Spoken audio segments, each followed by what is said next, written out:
नमस्कार साथियों, आप सभी का स्वागत है आपके अपने यूट्यूब चैनल आरती न्यूज़ गुरु पर। मुझे उम्मीद है कि आपका जो नया साल है वो अच्छा रहा होगा और आप एक दृढ़ संकल्प के साथ अपनी जीवन रेखा में एक नई शुरुआत के लिए तैयार हो रहे हैं। तो साथियों, वर्ष 2024 जो कि कल शुरू हुआ, तो जो भी क्रिकेट प्रेमी हैं उनके लिए एक नए साल में जो खबर आई वो मायूस करने वाली थी। ये खबर खासकर ऑस्ट्रेलिया क्रिकेट के लिए भी मायूस करने वाली थी, क्योंकि ऑस्ट्रेलिया के दिग्गज बल्लेबाज डेविड वार्नर, जो कि भारत में पुष्पा फायर से मशहूर थे, वो केवल ऑस्ट्रेलिया के नहीं बल्कि दुनिया के एक धुरंधर बल्लेबाजों में थे डेविड वार्नर, जिन्होंने जो है वो टेस्ट और अब 50-50 जो फॉर्मेट है उससे भी संन्यास का ऐलान कर दिया है। वार्नर, जिनका भी एक आखिरी टेस्ट मैच पाकिस्तान के खिलाफ बचा हुआ है, उनके बाद उन्होंने वहाँ से भी रिटायरमेंट का ऐलान कर दिया है। हम साथ ही देखते हैं कि यदि आप एक क्रिकेट प्रेमी हैं तो आपके लिए नया साल की शुरुआत जो है वो एक कुछ मायूस पलों के लिए रहेगी, खासकर भारत के लिए, साउथ इंडियंस के लिए। लेकिन ऑस्ट्रेलिया के लिए खेलते हुए उनके रिकॉर्ड बहुत शानदार हैं। आप यदि उनके रिकॉर्ड्स को देखेंगे तो आप भी उनसे कुछ सीखने की प्रवृत्ति को अपने मन में उजागर करेंगे। मैं बताऊंगी कि आपको क्या उनसे सीखना चाहिए और क्या उनके ऐसे रिकॉर्ड्स हैं जो उन्हें जो है वो ऑस्ट्रेलिया में एक महान खिलाड़ी के रूप में जो है वो स्थापित करता है। सबसे पहले मैं बात करूंगी कि सेकंड मोस्ट 100 एक ओपनर के तौर पर गिलक्रिस्ट के बाद वह दूसरे नंबर पे आते हैं। नंबर 2 पे सेकंड मोस्ट सेंचुरी उनके नाम है और ओवरऑल ओपनर के तौर पर जो है वो तीसरे नंबर पर है सेंचुरी के मामले में। और सेकंड मोस्ट रन जो है वो वर्ल्ड कप में है उनके।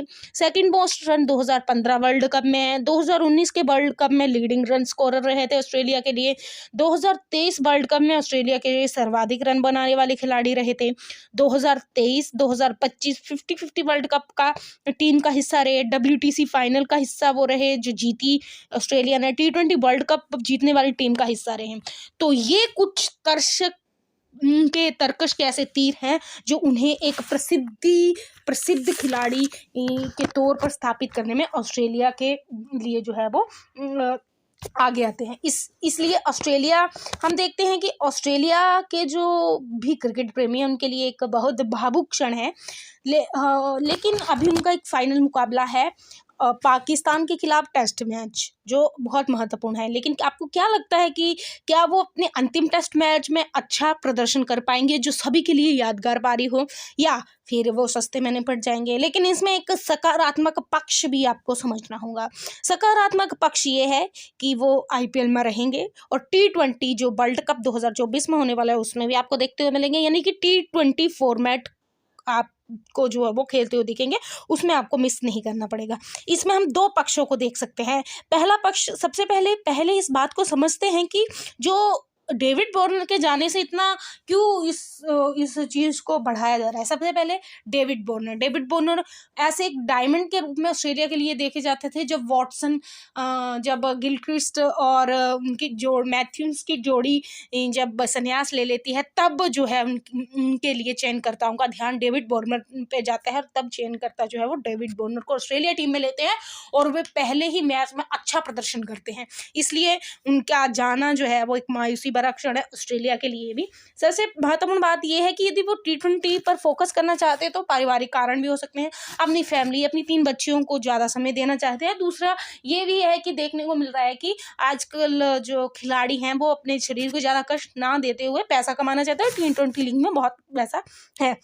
टेस्ट ODI से वह संन्यास ले रहे हैं।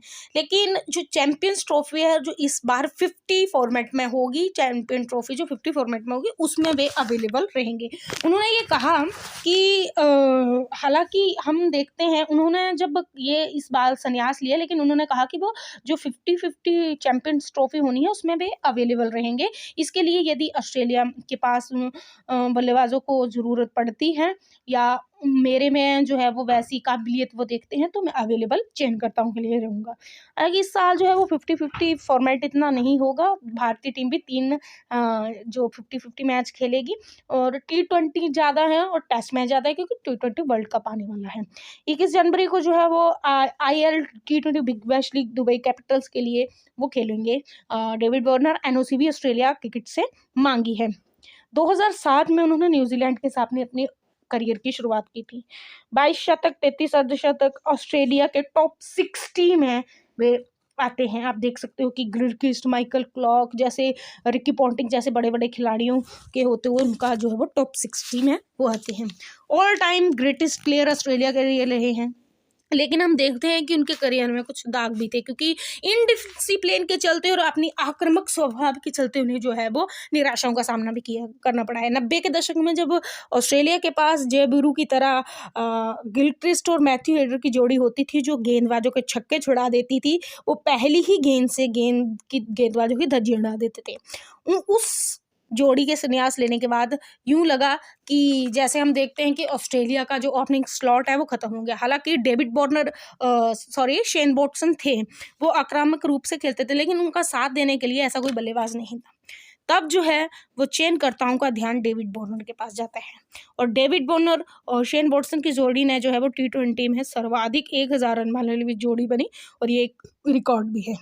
हम देखते हैं कि पहले ऐसे खिलाड़ी बने जिन्हें फर्स्ट क्लास जो मैच होते हैं उनका अनुभव नहीं था। एक भी फर्स्ट क्लास मैच खेले हुए जो थे वो आए ऑस्ट्रेलिया के लिए। 5 वर्ष की आयु में उन्होंने इसकी शुरुआत की।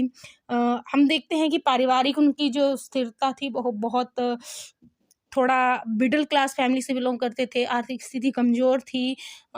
वो खेलते-खेलते जो है वो वीकेंड में अखबार बेचा करते थे। उसके बाद वो दाएँ हाथ के खिलाड़ी होते हुए बाएँ हाथ के खिलाड़ी बने। तो उसके बाद 2013 और 2015 तक का जो टाइम पीरियड था वो उनके लिए थोड़ा उनके करियर के लिए थोड़ा डामाडोल रहा, क्योंकि उनकी अपनी आक्रामक स्वभाव के चलते उन्हें बाहर भी होना पड़ा। तो हम ये देखते हैं कि उनका जो करियर रहा है उनसे हमें यही सीख मिलती है कि सबसे पहले दृढ़ संकल्प होना बहुत ज़रूरी है, कि किसी भी काम के लिए आप कितना समर्पित हैं। आप किसी भी काम में बहाने नहीं लगा सकते, क्योंकि हम देखते हैं कि हर टाइम किसी न किसी प्रकार से हम लगाते हैं कि ये नहीं हुआ, हमारे पास ये नहीं है। आप में वो भावना काम करने की होनी चाहिए कि हाँ, हम उस चीज़ को कर सकते हैं। दूसरी बात ये है कि चाहे ही आर्थिक स्थिति कमज़ोर थी, लेकिन उन्हें पता था कि उन्हें खेलना है। और तीसरी बात ये है कि आप जो है वो निरंतरता के साथ आगे बढ़ते जाएँगे तो कोई भी ऐसी ताकत नहीं है जो आपके खेल को रोक सके, क्योंकि चुनौतियों से डरकर भागने वाला जो है वो आगे नहीं आता। चुनौतियों से लड़कर सीख कर जो आगे बढ़ता है वही खिलाड़ी महान कहलाता है, और वो डेविड वार्नर थे। तो आपको कैसी लगी वीडियो और आप इस पे क्या कहना चाहेंगे कमेंट सेक्शन में बताएं, और प्लीज़ साथियों मेरा साथ दें, और प्लीज़ चैनल को सब्सक्राइब अवश्य कर लें और दोस्तों के साथ शेयर करें।